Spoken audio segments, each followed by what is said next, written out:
What's up, potty people, and welcome back to my channel. So today's video is my foundation routine for oily skin that looks good in person. This is great for the summertime, if you're gonna be out sweating, if it's hot. It's just good for every day, regardless of the situation or the season, and it will give you a beautiful, flawless look without emphasizing pores and texture and issues that we tend to have as oily skin people. And I say it's gonna be better for oily skin, but honestly it's gonna be great for anybody, whether you're combination, dry, mature. But I want to have a foundation routine specifically for oily skin because my last foundation routine video was more focused on cream products. And as many of you guys know, cream products aren't always the best for people with oily skin. But that's why I wanted to come up with another foundation routine that would look good in person, but would probably last a little bit longer than using cream products because they're not for everybody. The problem with all these foundation routine videos that we've been accustomed to on YouTube, they use a shit ton of powder. They bake, they use a ton of setting powder, they use powder bronzer, powder blush, powder highlight, and it looks good on camera, but not in person. And that's why I kind of stopped using a lot of powder products a while back because I just felt like they were emphasizing everything that I didn't want to be emphasized. So, you know, if you have oily skin, you typically have large pores, you're probably acne prone, you probably have some texture. Mattifying too much emphasizes all of that. So I've come up with a solution to help your makeup stay on longer, but also make it look good and skin-like in person. Yeah, we're gonna go ahead and get started. I'm super excited to share this with you guys, and I've already prepped my skin, so if you guys wanna see my skin prep routine, I'm gonna link it up here in the card somewhere, wherever it's at, and also in the outro, so make sure you go check that out. It's very important to start off with a good base. And if you're new here, hello and welcome to my channel. My name is Ashley, and I post videos twice a week, most weeks. We talk about everything from makeup to skincare to hair care, all things beauty all in one place. So go ahead and subscribe to my channel and turn your notification bell on so that you never miss an upload. And while we're talking about it, while it's fresh on your mind, go ahead and give this video a thumbs up if you enjoy it and want to see more like it. I know you haven't watched it yet, but you're gonna enjoy it. It's so important to interact with every video, and a simple like is so helpful. It helps me grow my channel. Don't be stingy with your likes. And without further ado, let's get into my foundation routine for oily skin that looks good in person. So I'm gonna first go into primer, and this video isn't about specific products, it's about the technique and the steps. So like today I'm using the Soap and Glory One Heck of a Blot, but it's by no means my favorite. I'm just using whatever. I'm just gonna put this, especially in the center of my face where I get super oily. I feel like most people are more oily in their T-zone, so I'm focusing most of the product in the center of my face. I'm just gonna kind of pat that in just to make it dry a little bit faster.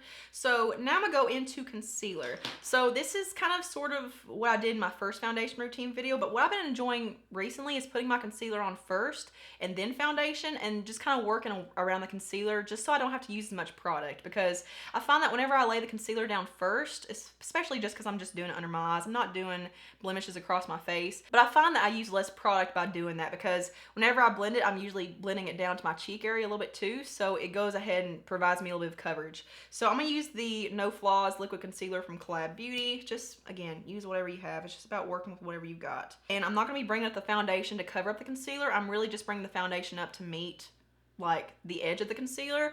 Whenever you're using less product, you're gonna be less prone to creasing and like settling into your fine lines and stuff. So by using less product under the eyes, you're not gonna get as much creasing and whatnot. I just like to sit here for a few seconds and let the pigment kind of soak into my skin. I feel like whenever I sit here for a few seconds and just let it dry, I get a little more coverage with it. So I'm gonna go in with a dampened, warm beauty sponge. This is a Real Technique sponge.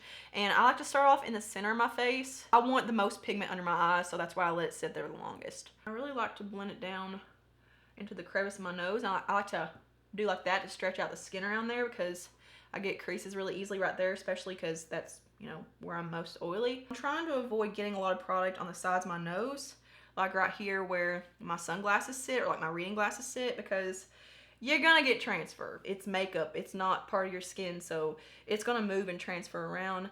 But I try to avoid putting a lot of product right there just so I don't have as bad of an issue. So now it's time for foundation. So I've been testing out the Maybelline Dream Cover, so I'm just gonna use that. So I am working from the back of my hand instead of going straight from the tube, just because I want to warm up the product where it spreads evenly and it just spreads a bit faster and it just kind of melts better. So I'm gonna go in and just swatch some product onto the perimeter of my face, especially right through here where I have a lot of blemishes and like hyperpigmentation. Then I always like to pick up some product on my sponge just so I'm not working with a clean sponge, so it doesn't soak up all the product. Like if you have a little bit on your sponge to work with, then it's not gonna soak up as much. So I'm gonna start down here and work my way up and then also blend it down my neck. Whatever you do to your face, do to your neck as well. And it's so important to blend product down in your neck so that it doesn't look like you're wearing a mask. And I'll also bring it back here towards the top of my ear and also a little bit behind my ear, especially if you wear your hair up. Like this part's gonna be shown right here, just so it all fuses together. As you can see, when it comes to blending the foundation into the concealer, I'm really just bringing it up right there where the concealer stopped. I'm just gonna blend whatever's left over my sponge onto my nose and just kind of blending onto the top of it and trying to avoid the sides. Okay, so now it's time for my method of madness. Now it's time for the special part, the magic. So instead of going right into setting powder, which is what, you know, we're accustomed to doing, I'm gonna skip that step. We're gonna use our cheek products, our powder cheek products, to set our face, and then go in later and just spot powder wherever they didn't touch. Powder is powder, and it's gonna mattify, and it's gonna set your face. Like, you don't need setting powder on every square inch of your face like I used to think. Before I get started, I wanna make sure there's no creasing, there's no settling or anything. You don't wanna set any creases or mistakes in place. So I'm gonna go into my powder bronzer. This is a Physicians Formula Butter Bronzer. With this method, because we haven't set it yet and because we're working with two different consistencies and textures, you wanna make sure that you stipple the product on first. If you go in and you just start swirling and dragging it around, you may disrupt your foundation underneath. So I'm gonna start back here and just bronze up the way I normally would. And as you can see, I'm picking it up. I'm not dragging it around. If you guys want a separate like how to apply bronzer video, let me know, because I really want to kind of get back to the basics and go over like how to apply bronzer, how to apply blush. I'm gonna go down the sides of my nose, just like that. So once you've stippled most of it on to where it's kind of set the foundation in place mostly, then you can go in if you have to soften it and kind of blur it out and actually, you know, keep the brush to your skin. You don't have to do as much stippling motion, but honestly, I've just kind of gotten into the habit of doing this and just playing it safe. So now it's time to go into powder blush. So I'm gonna use the Milani Baked Powder Blush in the shade Luminoso. You'll also find that, you know, these powder products won't look as powdery because you're putting them on a liquidy, glowy kind of base. I'm kind of doing like a pat, like a stipple and drag motion. So I'm actually picking it up off my skin. And if you're someone like me that does tend to go overboard and go a little ham with like blush and bronzer and highlighter, then what you're gonna find is that because we don't have that setting powder as a wall between the foundation and the powder cheek products, it kind of makes the powder products look more like creams. Like, it just makes them look so much more skin-like and natural and so much smoother. We're gonna go into highlighter now, powder highlighter. Because I do like a more intense and, you know, a really glowy highlighter, most of those have a lot of frost and a lot of shimmer to them. But by doing the powder highlighter with this method and putting it on top of the liquid foundation, instead of grabbing onto the shimmer and the frost in the product, it tends to enhance the dewiness from the highlighter instead of the frostiness. So I think I'm gonna do the Ofra Rodeo Drive highlighter. This is a beautiful highlighter. Like, it's definitely one of the prettiest tones. Like, this is one of those blinding highlights. But just use whatever you have. And I'm just gonna pop this right on top. But yeah, with this method, it makes a powder highlighter look like a cream. I'm actually gonna go back in with my powder blush brush and just kind of blend the highlighter and the blush together. So I just kind of start where the highlighter is, like right below the highlighter, and meld it into the blush, just like that, just so it's not, like, I just want it all to fuse together. So now is the time that I'm gonna go in and spot powder. So we're basically gonna work around all those cheek products. So the first place I'm gonna set is under my eyes, because that's my priority when it comes to setting powder. Like my under eye area and then my T-zone where I get oily, that's my prime zones. So I'm gonna first go back into my sponge and just pounce out any creases, because you don't want to set the creases.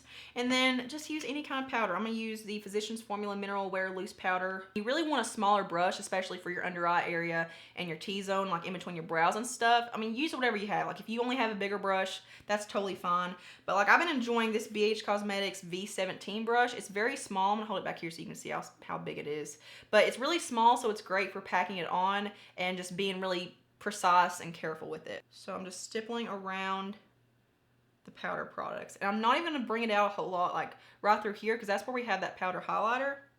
I'm just going wherever the cheek products didn't hit. I'm definitely gonna make sure that I concentrate some right here in the crevice. That's where I get oily.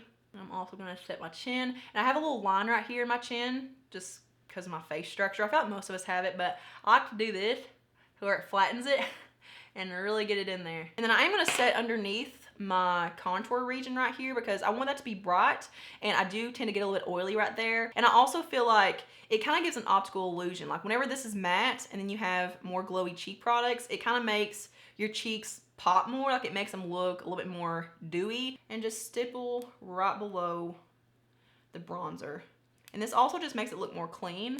And since it's the bigger brush, I like to go over my T-zone a little bit more too, because I like to use a flat brush like this for really packing it on. So I'm gonna go up here on my forehead where it's a little bit larger and just get right here in the middle, and then just kind of fade it into the powder bronzer region where we already set it. So now's the time for setting spray. So setting spray, again, is just one of those products I feel like is a necessity. Like to me, it's essential because it really melts everything together and it unifies your skin, like all your makeup, to make it look skin-like. I just got this N3 Oil Control Makeup Primer Microfine Mist. It's a pore minimizing mist from Amazon. Like it's a new brand. I guess it's just gonna be exclusive to Amazon. And I used it yesterday for the first time. It made my skin look so poreless and matte, but not too matte. And it kept my makeup on all day long. I went running. It was hot outside. I sweat, and it still kept my makeup on. So I'm gonna spray this all over, and I just kind of go in a zigzag motion, like back and forth until I get down to my neck.